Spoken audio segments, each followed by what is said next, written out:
All right, we are live everywhere except Instagram. We're about to go live right now. So, hello everyone. Welcome to Monday, and therefore to Startup Business Q&A episode 87.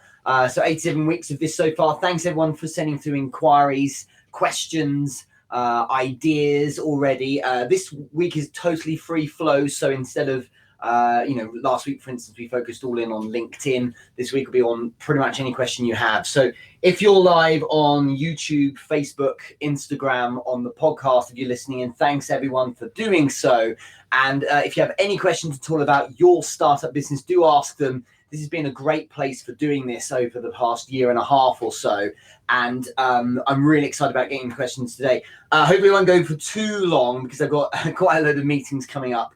If you're in London on Thursday between 6 and 9:30 in the evening, I'm going to be speaking at the Growth Hackers and Success Talk with Vivid Talks run by Tim Queen. That's going to be at WeWork in Moorgate near the city. So do come along if you can. I think tickets about 15 quid or so. If you check out my LinkedIn profile or Tim Queen's, you'll be able to see the event, and of course some great speakers there. I'm really impressed with the lineup and privileged to be speaking. So jump in there. Also, I'm going to be around, so it's a possibility I might be able to meet you if you're interested for a coffee in London. Let me know. But at the moment, I'm just kind of stacking in meetings there. So I'm in London tomorrow, Wednesday, and Thursday. Otherwise, let's crack on with the Q&A. Let's start with Emil Griffin.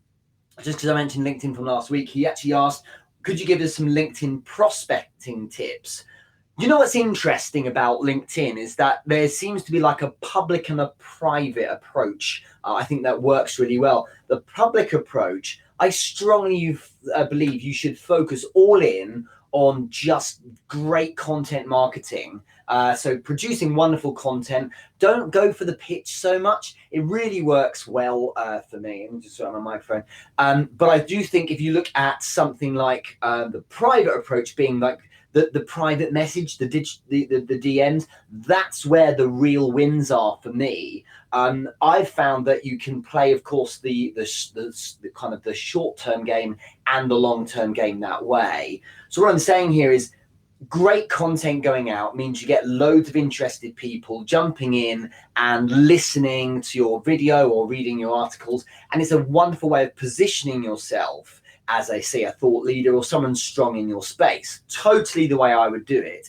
And in terms of actually engaging with people, in terms of prospecting each day, I would definitely be looking at private messaging. So it's just a good way of opening up conversations. One of the questions a bit later will be covering this kind of thing as well, but it's just a good idea to focus all in on sharing value. And in terms of the digital, so the DMs, the direct messages, just focusing on building conversations. You don't have to be so much going for the jugular. There's a massive shift, guys, in terms of how you engage with people, even cold contacts. The more focused you are on pitching, the lesser return you're going to get. I know this space well. I'm really strong in it. And I get wonderful results from focusing on building a relationship with the person first. It really is worth it. The reason why most people are failing in it is because they're just jumping in to try and close as many people as possible. Take more time, put a bit of work into it, and your rewards are far better. I would strongly suggest that. So LinkedIn prospecting tips work well that way. In terms of some specifics around connecting with people, look for those that are active in your space and have a great following. Because if you can build things, a great content, for instance, you'd find that a lot of people are going to be sharing you around their audience as well. And that can go a long way. But LinkedIn is huge when it comes to building community. I'm impressed with LinkedIn at the moment beyond Facebook right now. I'm really impressed with it. I'm just as active on both, but LinkedIn has this slightly more serious agenda to it, it feels. And building, if you work a community, which means you spend probably 80% of your time, this is important, focusing on conversations. So actually commenting on other people's comments, on other people's posts, and becoming part of the family it's so effective. And the rest of the 20% of your time is you adding your content on your own, posts and articles. But I really feel that if you focus on building the community, you get such a return. You get welcomed in and people start checking you out. So a great tip alongside that, Emerald, is to make sure your profile is optimized. Everyone, when they see you, they go check you out. It's a stalker's dream. Facebook and LinkedIn, because they can see what you're up to. So when someone sees you commenting or something, they always click on you to check out your profile. I get now hundreds and hundreds and hundreds of people checking my profile every week because I'm active. And if you do that and your profile is optimized with links back to your offers, to your website, to your blog, to your whatever it might be, you're going to generate some very valuable traffic because it's people consciously deciding to go through and click on something. So that's worth bearing in mind there. I'm just going to switch over here. I've got YouTube and Facebook open as well. So hopefully you can all hear me okay on Facebook. Thumbs up if that helps on Instagram. But there's a good question here as well. Mr. Kindhearted 81. I'm guessing that's the year you were born. I'm 80, so we're similar age. I hope you're well. And you've asked, what format would you recommend for advertising? Well, the best format, I think, or if you're asking platform, kind of now, I think Facebook and Instagram are wonderful places for advertising. What's exciting is that in April, we're going to be seeing targeted video on LinkedIn, as in you can pay and target your video to specific people and demographics, much like you can on Facebook. And that's going to bring in the real money because the attention right now is on video big time and within LinkedIn. So in terms of the format, I strongly suggest you experiment because I really believe it's not the case that there's a particular way of doing it. There's no wrong or right. There's what works for not just the platform, but also for your niche as well, the industry you're in. And the thing is that if you have strong video game, then you should probably be leveraging that because that gets great attention. But the best format I've found has been video for advertising, but it doesn't mean you shouldn't use copy or even long copy. Some people who are perhaps being retargeted with warm adverts, with adverts for the warm traffic, if you like, these guys can often really be interested in your long copy, and I think it's exciting to see people engaging with that kind of thing as well. So when people are kind of in love with the value that you give, Mr. Kindhearted 81, you tend to find you get some great results there as well. So hopefully that helps. So Greener Tech 91 has just asked, can you please tell me what topic we're talking about now? So this is Startup Business Q&A episode 87. The topic right there was from a question from Emerald Griffin, LinkedIn prospecting tips. And then we had a question afterwards from asking the format recommended for advertising. If you have any questions about your startup, do ask me.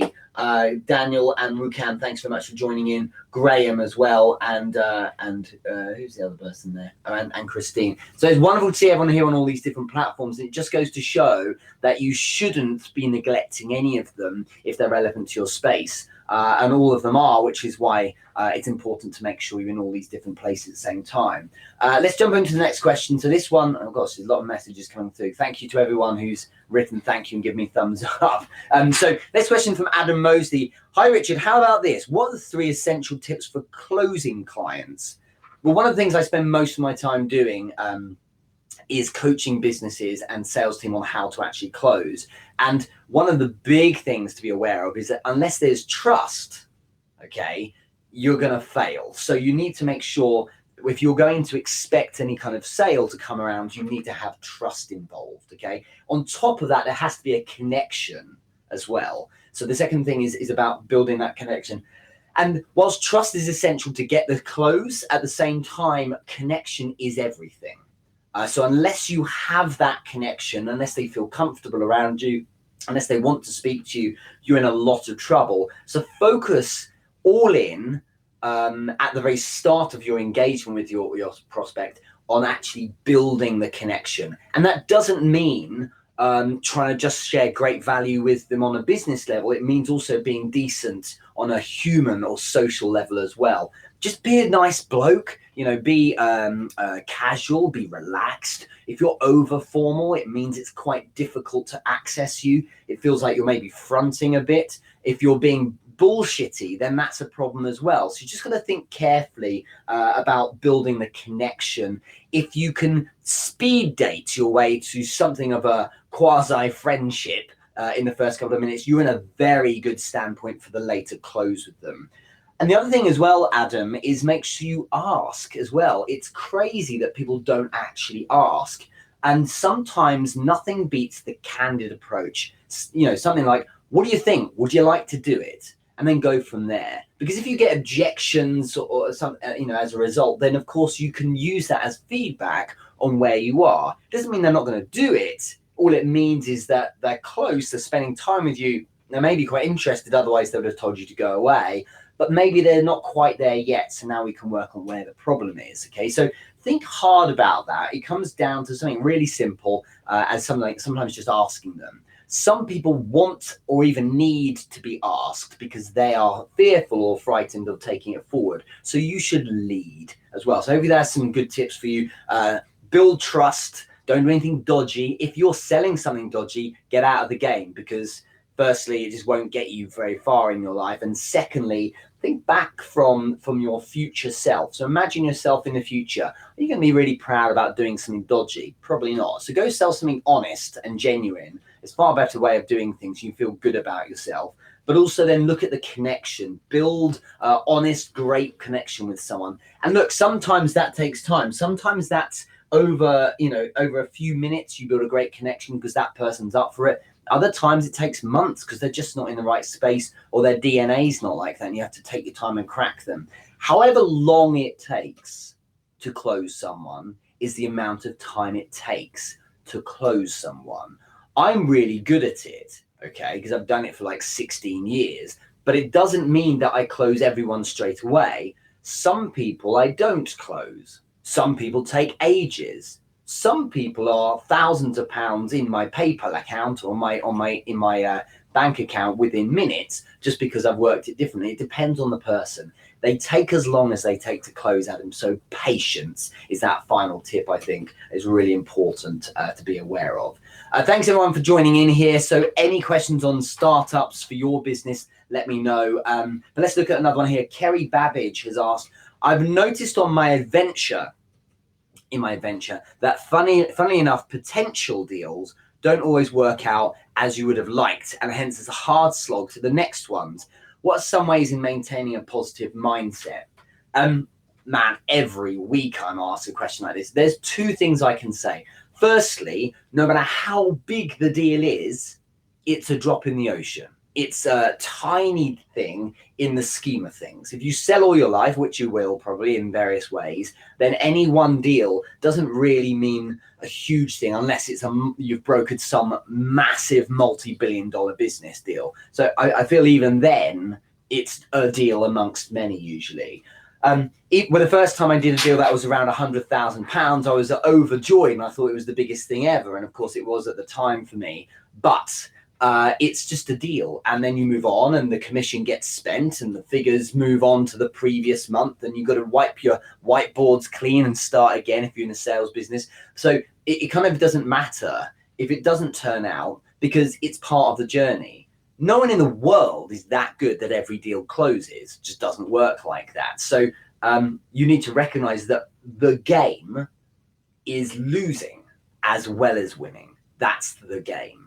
And if you're going to sell, it's part of it. So make peace with the fact that you're going to lose deals as well as win them, and make peace with the fact that probably in most businesses, you lose more than you gain, okay? And so as a result, it makes sense to get that monkey off your back, because it doesn't really matter, because even if you did close a deal today, then where's the next one tomorrow? You can always move on anyway, okay? And even if you didn't close a deal, it doesn't matter, because there'll be another one, okay? So just get over it and focus on doing as opposed to how you're feeling in that respect. The other thing I'd say as well is interesting. You wrote they don't always work out how you like. Look at the actual numbers. I actually like to do a bit of an audit on this. There's this tends to be the case in sales that it's loosely been the case, and I've worked with many different sales of different products, and for instance, I've tend to find if you have the rule of 1 in 3 in mind, I'll explain it in a sec, but the rule of 1 in 3 is a really good way of leveling you out so you don't get, really wound up or stressed if results aren't coming your way. So here's the rule. The rule in sales of 1 in 3 is very powerful for your pipeline. It's a great way of viewing how your deals are going to work out. And the rule is as follows. Typically speaking, if you have 3 good looking or great looking pieces of business that you think are pretty strong in your pipeline, 1 will come in and the other 2 will have a way of unraveling themselves or dragging on or something like that. So if you act accordingly, if you stay very focused on the fact that 3 great pieces of business will turn into an actual 1 deal, then you can work your way back from there. So what do I need to find 1 great piece of business to add to those other 2 to make 3 to get the big deal? Well, I need probably 3 shots at pieces of business. So let me make this really clear.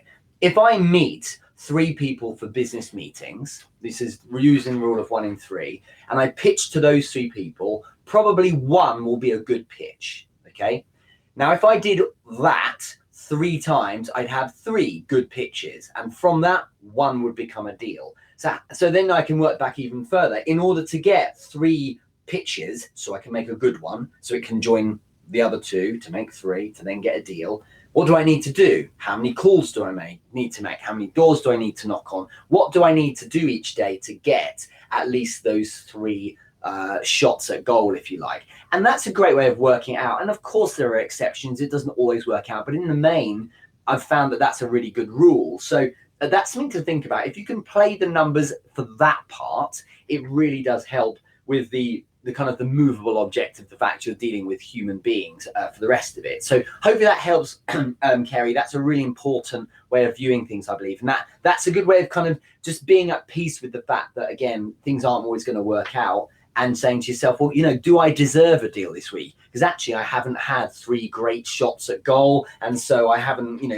earned the right to think there'd be a deal come out of it because I haven't got enough out there. Alternatively, if I have 3 really solid pieces of potential business in my pipeline and I've not got anything yet, keep the faith. I'm probably going to get one of them turn into a deal sooner or later. If not, keep putting new pipeline in. Often there's very little you can do about it. You can argue, you can quit or moan, or you can just try and add more to the pipeline. And nothing beats new shots at a piece of business. You can't beat the problem-solving capabilities of adding a new customer. So hopefully that helps a bit. Any questions over here? So on Facebook, we've got a question. Juan has asked, this is a weird question.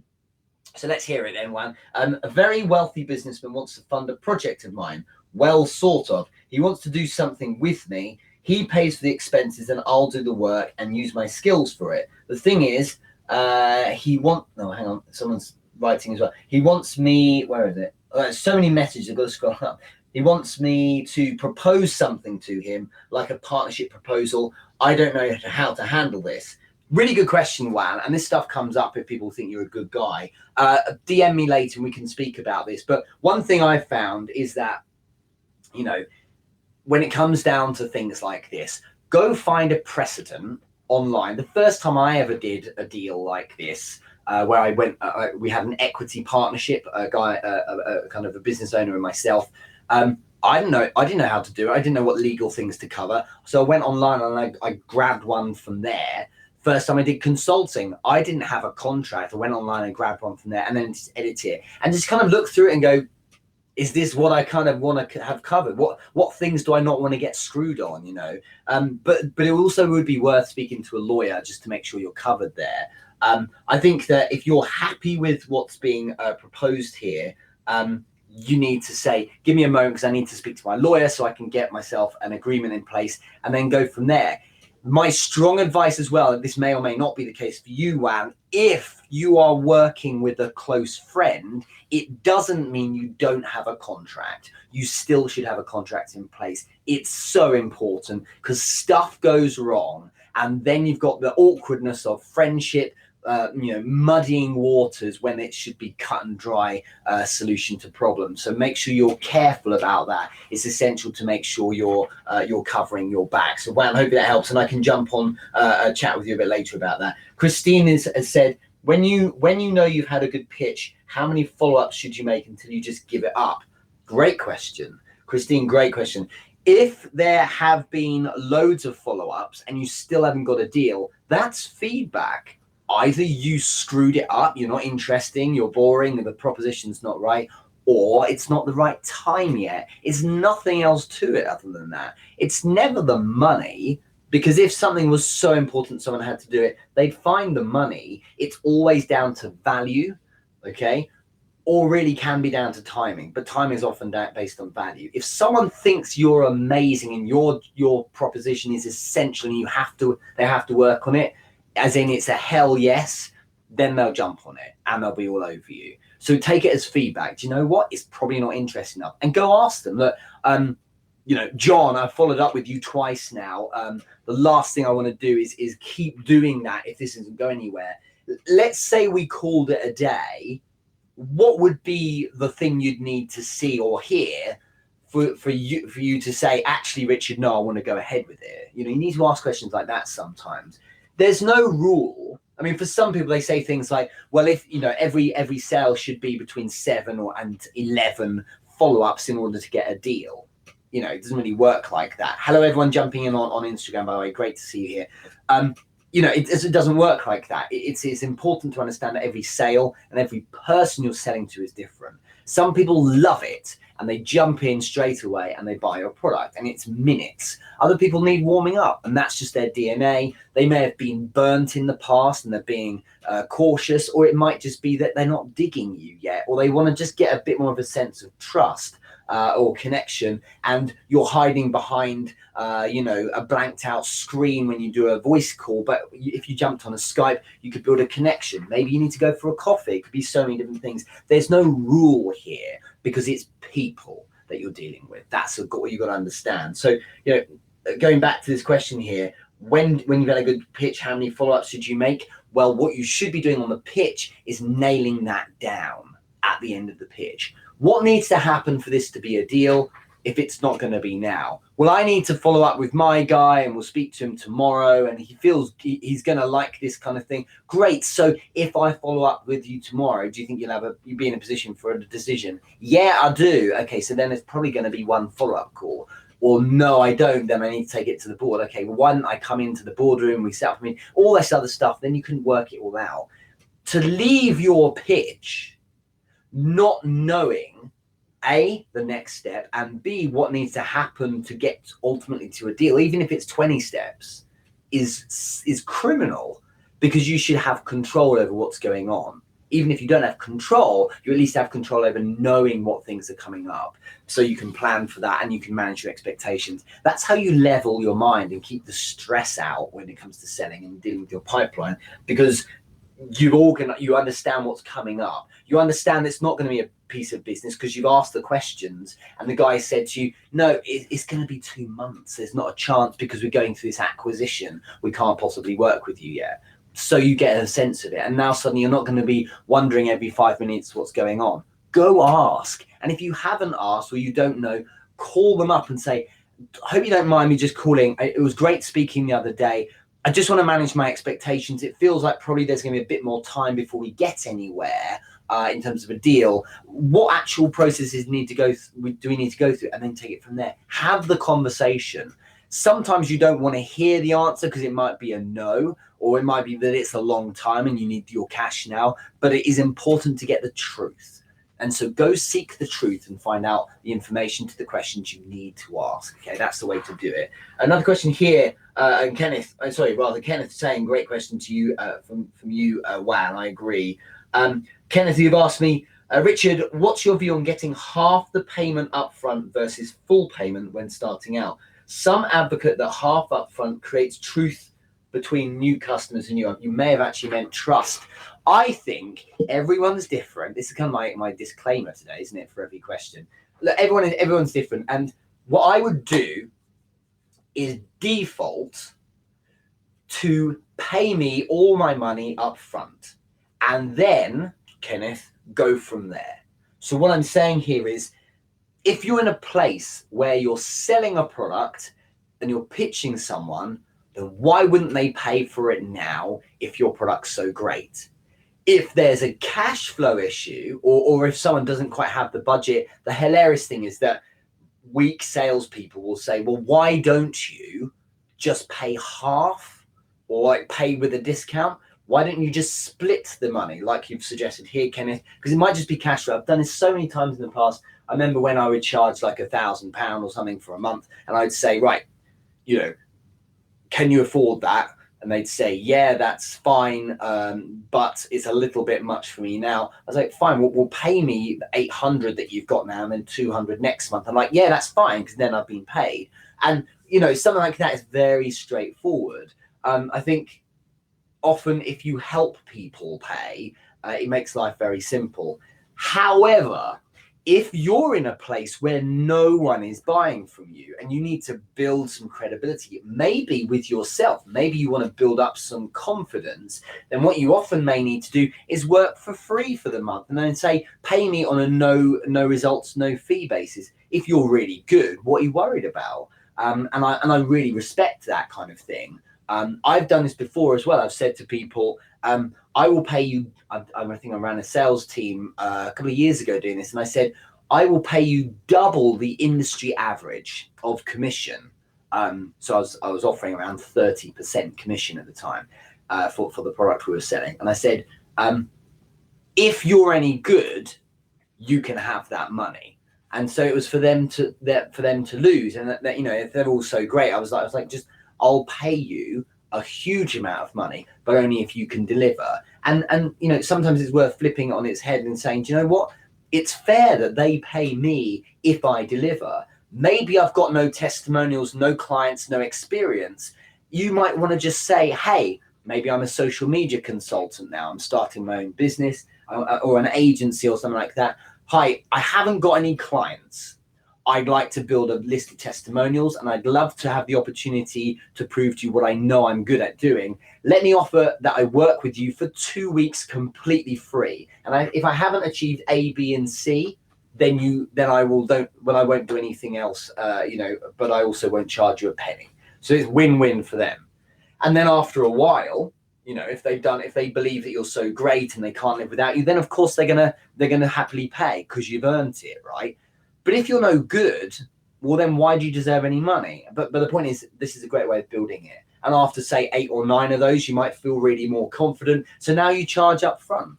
So I think the answer is your default, Kenneth, should be pay up front. If you were to buy, a loaf of bread or a pint of milk, then you'd pay up front, wouldn't you? Because you want the item, simple as that. And if someone wants your offering, they pay, simple as that. But if there's a problem with paying, work around it. It does build trust. Of course it does if you offer them that they don't pay until the end. But this is a business approach to things. So you need to make sure that you're getting your money, you're getting your money up front, because of course getting your money as soon as possible is a good thing for your company to have. There are alternatives as well. Instead of giving up money or saying split the payment, you could say give them a money back guarantee, something like, look, if you don't like what I've done, it's not worked, I will give you the money back, so there's no risk for you now. So those kind of approaches can be good. It's just worth brainstorming what's working for you, and in the moment you make that call. So great question there, Kenneth. Thanks for sharing. Hello Venu, hello Ian, hello Matt, thanks for joining on Facebook. Let's have another question here. This one's from Michael Getty. We need an upgrade in 3 areas: truck, trailer, and mower. This is a lawn care business that Michael runs. We don't have the money for it, and I want to approach a truck dealer and propose that they give me a truck in exchange for advertisement space. I don't know how do you guys call it in America with advertisement space on the truck for a period of time. I want to work the same deal with a company in Tennessee that sells lawn care equipment package deals. They could advertise on the trailer. I also think that the media could be brought in. My past is useful in the sense that I would be an ex-convict success story, something that does not get enough airtime. My question, I guess, is how do you approach a CEO with a deal like this and get them to take you serious?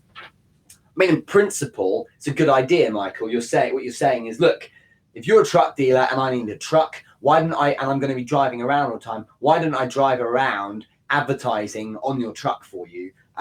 I presume you would pay for the fuel and all of the upkeep of the truck and the insurance and so on, unless you're one hell of a great negotiator. In terms of the ins and outs of the deal, that's down to you. In principle, I see the logic. That's a good kind of that's a fairly good barter. If someone really needed advertising, you'd say, I'll drive around for you for free, but let me use the truck as well. Why would money need to exchange hands? But your question is, how do you approach a CEO with a deal like this and get them to take you seriously? And the answer, Michael, is in the question. How do you get a CEO to take you seriously and to take on this deal? It's so important you understand. It would be different if you'd asked, how do you approach a family member with this deal? How do you approach a friend with this deal and to take you seriously? Out of kindness or out of pity is how friends and family respond to business offers. Like, I need a loan, or can I use your truck, or can I use X, or would you help me with Y? Give me this, can you do me a favor? Whatever it might be. With friends and family, it's kindness based on love, connection, the years of emotional depositing you've done, or pity. The guy needs a break. Let's help him out. Friends and family help you through kindness or pity. CEOs may be built that way, but you can't bank on that. CEOs inhabit the business world. It is a job title in the business world. In business, it isn't really, although you're appealing to the human in them, with some things it works really well to appeal to pity and kindness, such as charity work. My argument might be, Michael, that really it's not going to work as well as, if you talk about starving orphans somewhere, if you approach a CEO about borrowing his truck. So instead, you need to approach the CEO the way a CEO needs to be approached, much like you're selling to him, much like an investor. You show the guy the return on investment because you show him the numbers. You show them why this is going to help. Do your research, get your data. How is it that people can sell advertising on billboards next to a motorway in LA? Sorry, a freeway, you call it there, in LA. How? Because they say, here's the traffic that comes through here every day, this many thousands of cars, and therefore eyeballs will see this billboard. And because people aren't on their phones, well, they shouldn't be when they're driving, they will be watching ahead and they'll see the billboard. That's why, because there's attention. So do the audit. Say, here's the route I'd be driving. Here's how many people live in that residential area. Here are the hours I'd be driving. Here's the kind of foot traffic. This results all this research is all data that's available if you go to the right places. Get that kind of detail together, then make him an offer he can't refuse. Maybe say, for the first month, to show you that there's great return in doing it, not only would I ask you, would I do the advertising for you if in return for borrowing your truck, but also I will return it. I will valet it every week, so I'll clean it every week. I will pay for all the fuel. I'll pay for the insurance. It's like, so it will cost you nothing. It's just technically not going to be on your forecourt. How does that? So make it an offer you can't refuse. But unless you show some element of business strategic reasons why, you're going to fail, because you're hoping that your play of pity or kindness will work, and it tends not to with CEOs or with business decision makers, because they're not making decisions always based on kindness or pity. At least that's not going to feature at the start. If they like you, if they think you're a good guy, or if they think, oh yeah, I want to give the guy a break, he's an ex-convict, I want to contribute to the success story, then sure that will help. But but you should begin with, here's the hard facts, here's the data, here's the here's the win on a business level for you. And that hopefully will make a difference. But of course, what you could also do is get that media involved. Go to the papers and say, hey, I've got a story for you. Let me tell you about what I'm going to be doing here and what my journey. Share it with local social media. So get some hashtags going. Make sure you're connecting or tagging or engaging with local media on Twitter and so on. And then people are going to start talking about you. Then if you build enough interest, the wonderful world of the internet will allow that someone might even reach out to you and say, would you use my truck to advertise? And I will pay, because then of course they want in on your attention. Simple as that. So hopefully that helps, Michael. Let's answer one more question. If anyone else has one, do chuck it in. But otherwise, Mona Nairi has asked, I've started working with a non-profit with around 50 followers on Facebook. How do I successfully build around foster care without focusing on the negative as to attract people and get donors? So this is like the complete contrast to the question that Michael's been asking, because this is you appealing now to people. And of course, CEOs are people, but what I'm saying, Just Jess Embulling now, hello, good afternoon, thanks for joining me again. I think you were here last week as well. What I'm saying here is, if you're working with a non-profit around building foster care, you need to leverage emotion big time.